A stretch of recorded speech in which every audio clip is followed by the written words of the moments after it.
Bem-vindos a mais um Terças de Crimes, eu sou a Dani e hoje eu trago a parte final do documentário da HBO, Pacto Brutal, Assassinato de Daniela Pérez. Eu já trouxe outros vídeos falando sobre o crime, sobre os assassinos, as testemunhas e de como Glória Pérez foi importante para as investigações. Então, nesse vídeo eu falarei sobre a vida pregressa de Guilherme e de Paula, sobre o ritual e o julgamento, tá? Então, assim, quem não assistiu, eu aconselho que assistam os outros vídeos, pois estão em sequências, ok? Então, roda a vinheta. Então, após Guilherme e Paula serem presos, começa uma investigação mais a fundo sobre a vida pregressa dos dois. O Guilherme, ele quando jovem, ele fez um musical chamado Blue Jeans, e nesse musical teve uma cena em que ele contracenava com o Fábio Assunção, no qual ele tinha que dar um soco no Fábio. E ele acabou dando um soco muito forte. E o Fábio percebeu que tinha sido meio que proposital. Foi parar daquela cena, tudo. O Fábio fala que até achou que ele ia ficar com problema na garganta, né? De tão forte que foi dado aquele soco.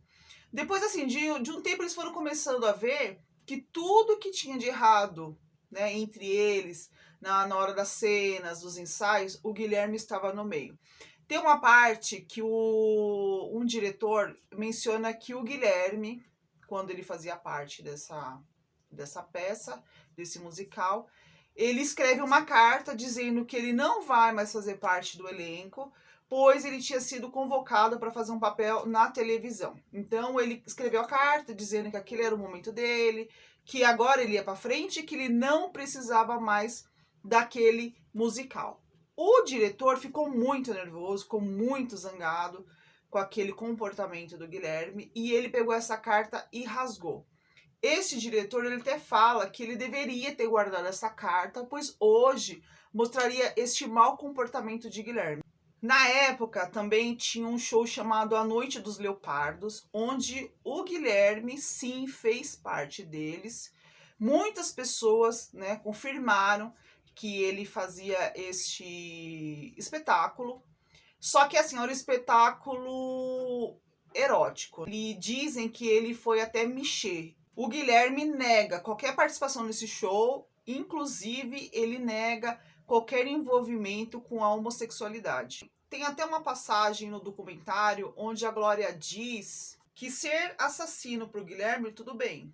Ele está perfeitamente cômodo com este papel. O que é insuportável, o que é inadmissível, é ser chamado de homossexual. Já a Paula, ela era extremamente fã desses espetáculos, dia sim, dia não, ela estava lá. Só que a Paula era extremamente encrenqueira, sempre tá arranjando confusão, briga. É mencionado que ela chegou a quebrar uma garrafa para poder confrontar uma mulher, até que ela foi proibida de entrar nesses espetáculos. Fala também que dias antes do crime, ela tinha ido no salão de cabeleireiro e ela tinha falado que ela tinha tantos ciúmes do Guilherme que ela nem assistia a novela. No meio tempo entre o relacionamento de Guilherme e de Paula, eles acabam terminando e Paula engata num outro relacionamento onde ela chega a ser noiva. O relacionamento estava fluindo tudo, o pai da Paula falou até que compraria um apartamento para os dois. Só que este noivo começou a perceber que a Paula era extremamente ciumenta e possessiva. Então ele decidiu por terminar o relacionamento e quando ele avisou que não queria mais, ela se jogou na frente de um ônibus e ele conseguiu puxá-la para ela não ser atropelada. E nesse momento ela desmaiou em seus braços, né? Então ele menciona também que ela, em paralelo, tinha um relacionamento, né, com ele e com o Guilherme. Ele menciona que ela era extremamente agressiva, né? Ela era muito agressiva no seu comportamento e nas suas atitudes. Como eu mencionei antes, o Guilherme tinha uma tatuagem em seu órgão genital e a Paula também tinha uma tatuagem em sua virilha, tá? Ela tinha tatuado o nome de Guilherme. Só que o estranho, assim, é que essa tatuagem foi feita 10 dias antes do crime. Então, esse ato ficou parecendo que era um ritual entre eles, né? Um pacto que eles tinham. E o Guilherme tinha um comportamento também estranho. Por quê? Porque ele tinha uma imagem de um santo e ele sempre levava no camarim, tá? As pessoas relatam que era muito estranho aquele santo olhando para eles, né? Eles ficavam incomodados. Também fala que ele usava uma fita na cabeça que era proteção. Até na hora da maquiagem falava que não podia tirar aquela fita, que era para proteger. A Paula também tinha uma atitude um pouco estranha, porque no dia que ela ia assistir o Guilherme em algum espetáculo, alguma coisa, ela levava um santo assim dentro de um travesseiro coberto assim. E quando o Guilherme aparecia em cena, ela abria para aquele santo ficar olhando para o Guilherme. Todo mundo achava que era muito bizarro aquela atitude. Posteriormente, ela foi questionada sobre essa atitude e ela falou que não significava nada, né? Falou que não tinha nada a ver com nada aquilo lá. Então, sempre foi divulgado que a Daniela morreu em ritual, né? Pois o corpo dela foi encontrado num círculo queimado, tá? Era a última noite de lua cheia do ano. Então, precisava ter um horário, uma lua e uma árvore correta. E o motivo do círculo era para a energia não sair. Mencionam também que a Daniela teve uma mecha de cabelo cortado, que a sua aliança tinha sumido e que o corpo da vítima, né, que faria parte do ritual, teria que estar de barriga para cima e com os braços abertos, exatamente como a Daniela estava. Sem contar que ela tinha aquelas 12 perfurações em seu corpo, indicando um ritual.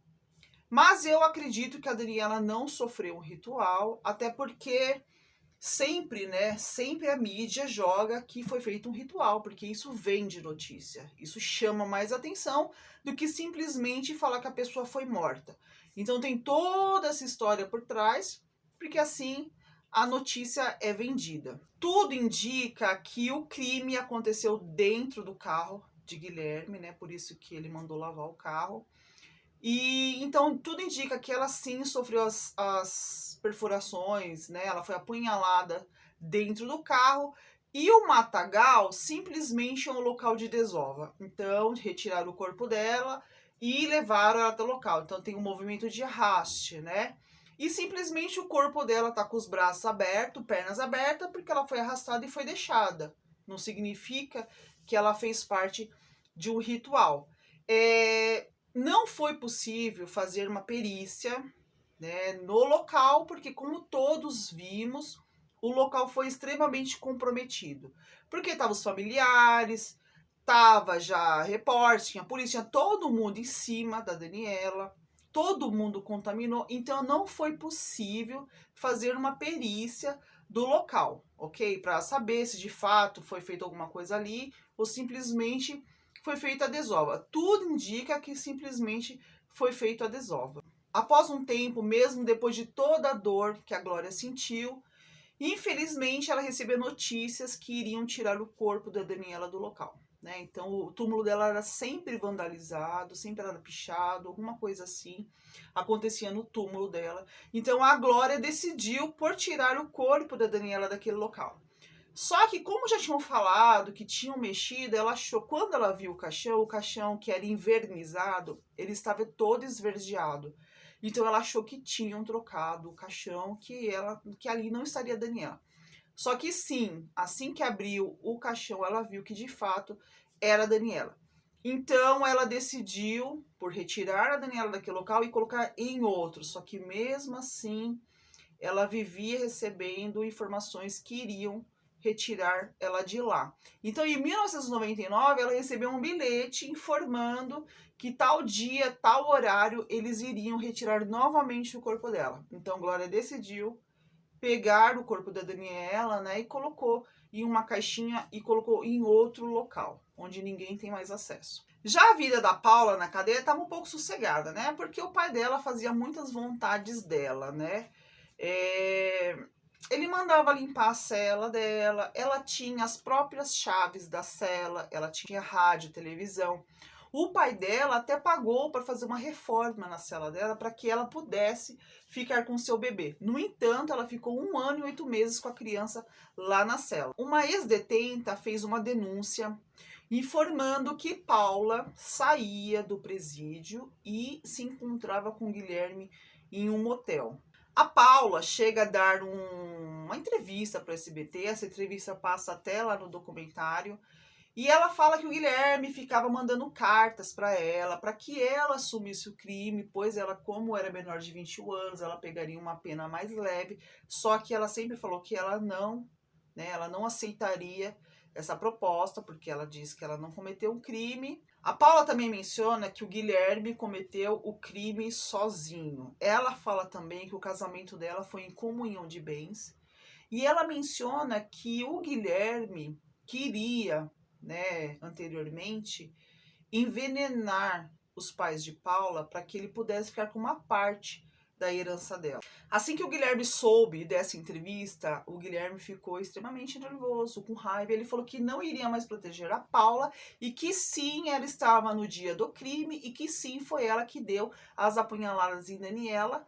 E a motivação era por ciúmes, porque ela achava que Daniela e Guilherme tinham um caso. Só que o Guilherme falou que nunca teve um caso amoroso com a Daniela. Só que foi o Guilherme quem colocou a Paula na cena do crime, porque naquela ligação que ele faz pro delegado, ali ele fala: amor, fica calma que eu seguro tudo, né? Eu falei para vocês que ali o delegado desconfiou, porque até aquele presente momento achava-se que era só o Guilherme. Só que ele, muito esperto, ele foi e falou bem na frente do delegado para mostrar que ela também estava envolvida.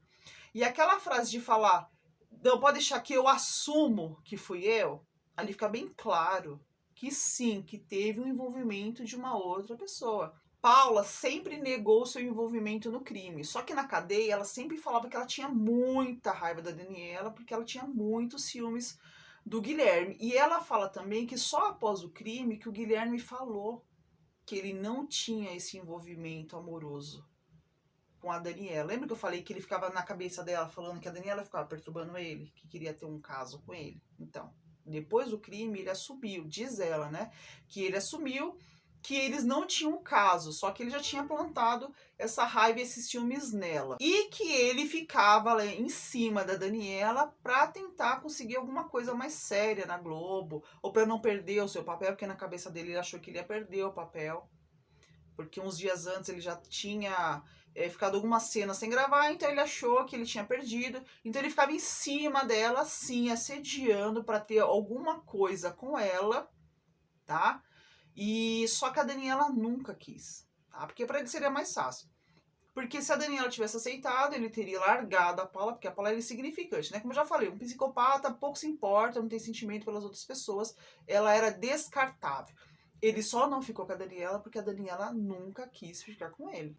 Daí a Paula, lá na cadeia, ela falou o quê? Que o soco que o Guilherme deu na Daniela foi tão forte que ela ficou inconsciente. Isso foi visto pelo frentista, que ela foi carregada e foi colocada no carro dele.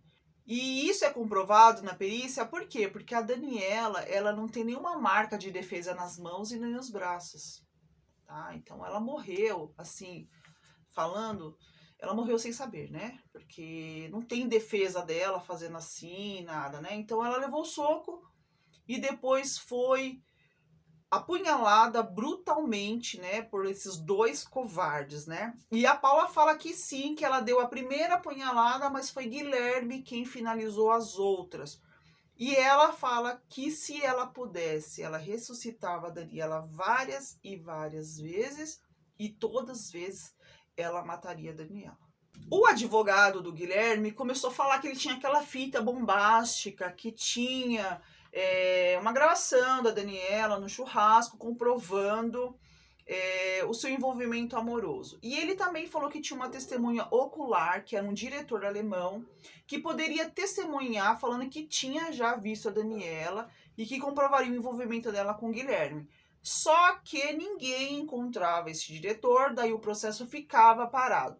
A Glória, então, começou a ir atrás até que, de fato, encontrou esse diretor. E esse diretor simplesmente falou que nunca conheceu a Daniela. O Guilherme Cara de Pau de Pádua, ele na cadeia, ele escreveu um livro. Só que assim, né? Esse livro, ele queria relatar sobre o crime só que ele acabou revelando mais sobre ele do que do crime em si, né?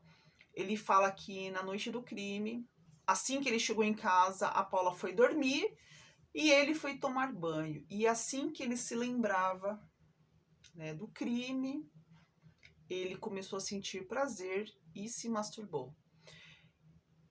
Isso aqui é um ponto importante, porque eu já relatei, né, que ele gabarita, né, na psicopatia, e que esses traços é sim também de assassinos em séries.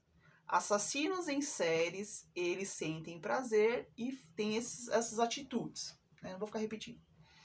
Tem essas atitudes. Então, ele demonstrou, né, essa característica. Outro ponto importante que ele fez, assim como os assassinos em séries, que geralmente eles, assim que cometem um crime, depois eles voltam ao local. No caso, o Guilherme não voltou no local do crime, mas ele foi até a delegacia. E lá ele ficava meio sondando o que estava acontecendo, para saber se estavam já descobrindo alguma coisa, né? Já sabia que, né, para ficar meio antenado no que estava acontecendo. Eu acredito que o Guilherme não voltou ao local do crime, pois ele não teve tempo. Porque, assim, foi muito... Assim que cometeu o crime, logo ele já foi descoberto, né? Então ele não teve tempo. Eu acredito que se tivesse tempo, ele sim teria voltado ao local do crime. Porque como ele mencionou essa atitude que ele teve, é bem parecido com essas características que os assassinos em série têm. O Guilherme também, quando ele cometeu o crime, ele era muito jovem, né? Então, e ele já foi pego logo em seguida. Acontece sim de assassinos em séries ser pego logo no primeiro crime, mas depois que são soltos, eles começam a meio que dar uma, né, uma melhorada ali, né? Eles começam a dar uma lapidada nos seus modus operandi, né? Começam a dar uma evoluída. Acredito que se o Guilherme viesse a cometer outro crime, ele já estaria mais esperto no que fazer para não ser pego.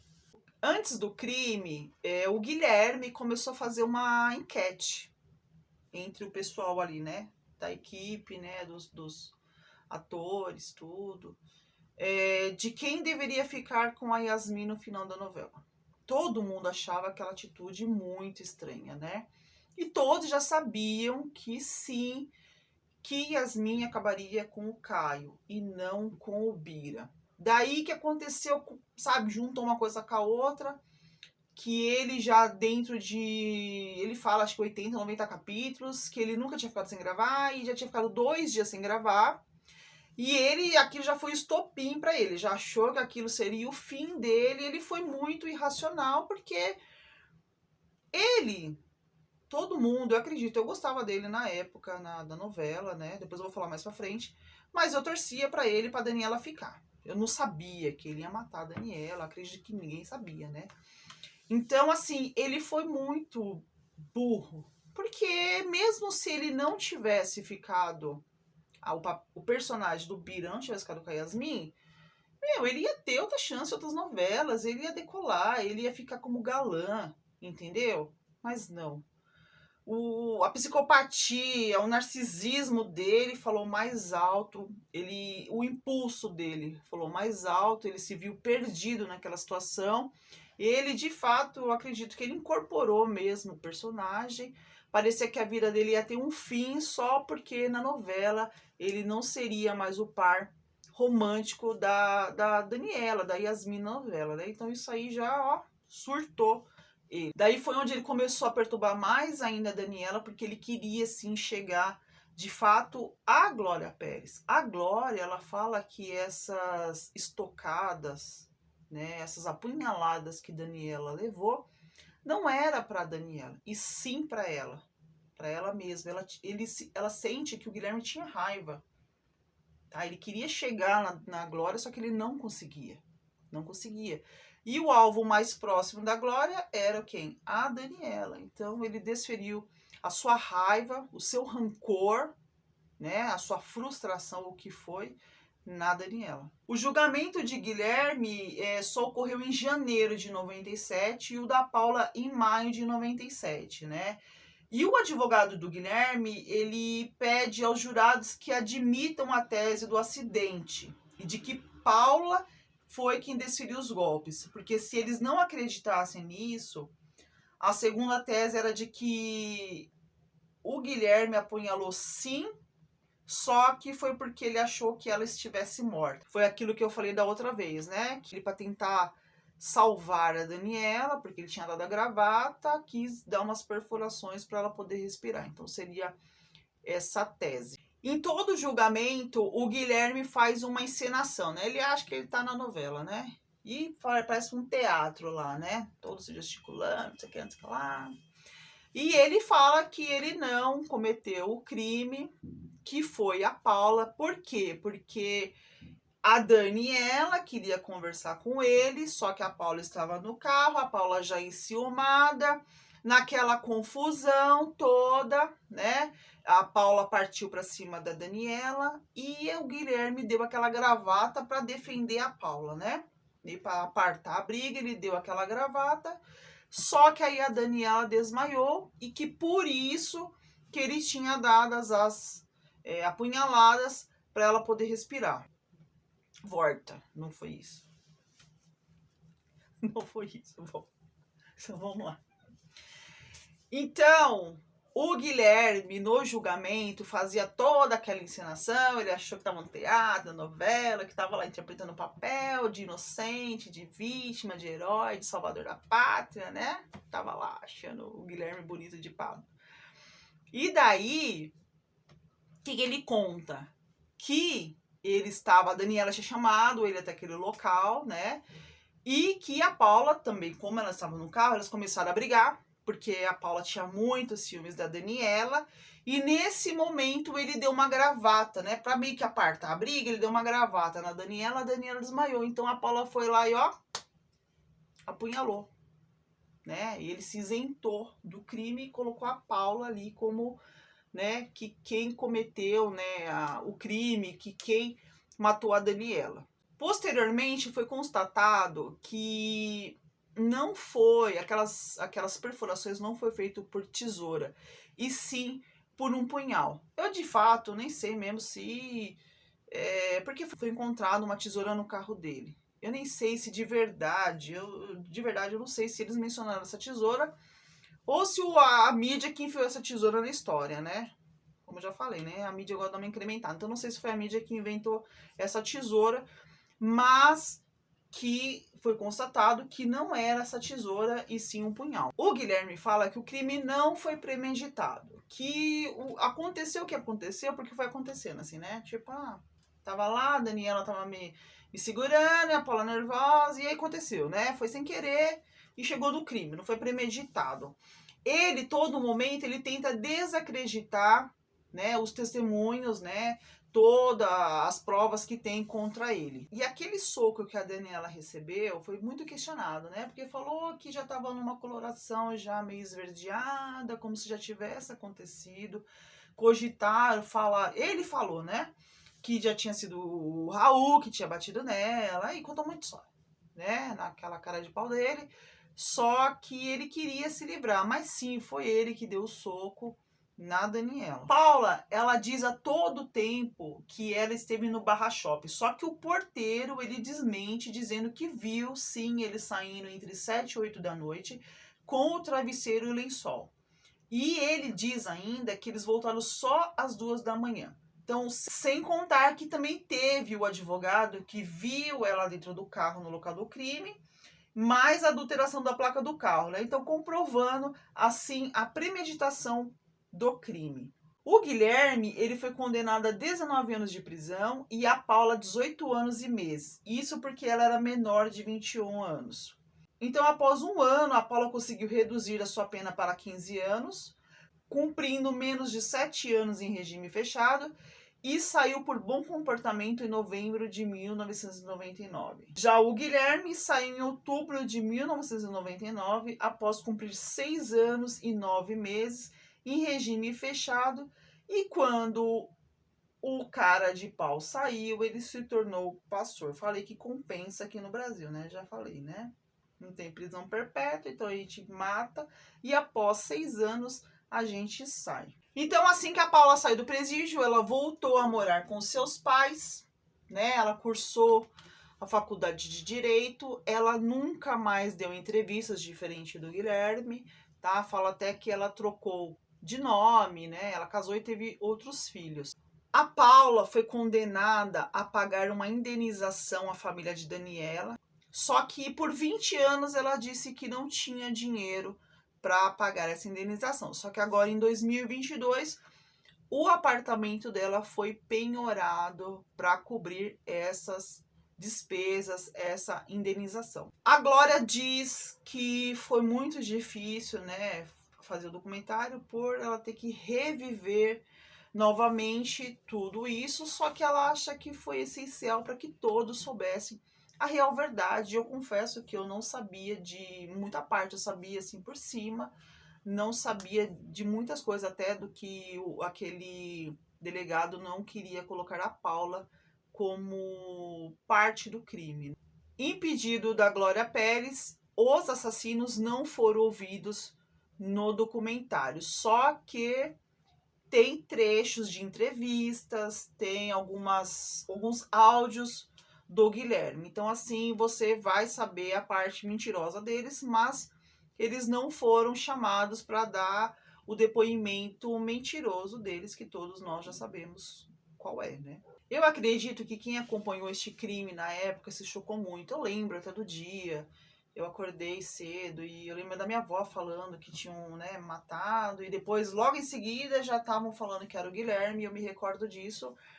Como todos sabem, meu nome é Dani de Daniela, assim como da Daniela Pérez. E só que a nossa diferença são os dois L's. O dela tem dois L's e o meu só tem um L. E eu ficava questionando minha mãe: ai, mãe, por que você não colocou meu nome com dois L's? Ai, coitada da minha mãe, né? Nem... Em homenagem à Daniela, né? Eu falava que se eu tivesse uma filha, eu colocaria o nome de Yasmin, mas eu não tive, eu tive dois meninos. Mas o nome do meu filho, né, tem L no nome, então eu coloquei com dois L's, em homenagem a ela. Eu também, na época, eu gostava de dançar, assim como a Daniela, e foi a partir dela que eu comecei a fazer aulas de flexibilidade, né? Eu gostava muito, eu via as fotos dela, né? Porque na época a gente via foto. E eu comecei a fazer essas aulas de flexibilidade. Eu também, após a morte, como saía muito jornal, revista, eu tinha uma pasta dela, assim, a minha pasta era dessa grossura, assim, ó, da Daniela, né? Só que assim, depois todo mundo falava, você fica andando com a pasta da menina que morreu, né, que não sei o quê. Então eu fiquei por muito tempo, até que um dia eu decidi me desfazer dessa pasta. Senão eu mostrava aqui pra vocês essa pasta que eu tinha dela. Então deixa aqui nos comentários o que vocês acharam dos vídeos. Se vocês assistiram o documentário, o que vocês acharam, tá? Quem gostou, deixa aquele like para ajudar. Se você não for inscrito, se inscreva aqui no canal, ative o sininho de notificação para não perder os próximos vídeos. Quem quiser, me siga nas redes sociais, Dani Cucci Oficial. Lá tem indicações de filmes, séries, documentários, tem resenhas de livros também. Confesso que anda meio parado lá, mas eu vou dar uma atualizada, tá? Que esse final de semana foi bem produtivo. Aqui eu assisti bastante série, documentários, tá? Ainda tô lendo o livro, mas eu não fiz resenha lá. Mas eu vou colocar pra vocês, tá bom? Então eu espero que todos tenham gostado e até o próximo vídeo. Tchau!